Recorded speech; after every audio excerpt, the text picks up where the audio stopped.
پشاور کو ذرا زیادہ توجہ دے دے، کیونکہ ابھی یہ میٹرو بھی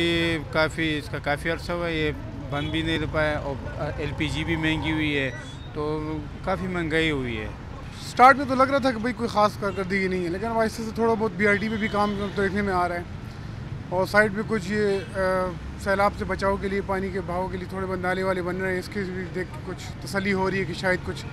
بہتری کی طرف جانا شروع ہو رہے ہیں۔ ہم تو عمران خان کی حکومت سے بالکل مطمئن نہیں ہے۔ اس کی وجہ یہ ہے وہ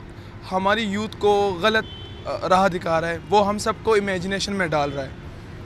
یہ امیجنیشن کی دنیا میں وہ ہم سب کو لے جا رہا ہے، لیکن حقیقت میں ایسا کچھ نہیں ہے، ریئلٹی میں کچھ نہیں ہے۔ بی آر ٹی میں زیادہ دور نہیں جاؤں گا، یہاں پہ سمپل پشاور کا جو بی آر ٹی ہے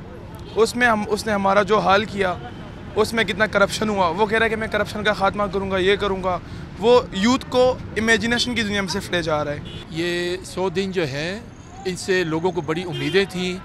یہی کہ بھئی سب ریکوری ہوگی، لیکن ہمیں افسوس ہے، خدا کرے کہ ایسا ہو جائے۔ ہم چاہتے ہیں کہ ہمارا ملک اچھا ہو، لیکن عمران کو بھی ابھی اسی طرح کے لوگ ملے ہیں کہ جو کہتے ہیں کہ سب اچھا ہے۔ پی ٹی آئی کی 100 دن کی جو پرفارمنس ہے اس سے تو میرے خیال میں اندازہ نہیں لگا سکا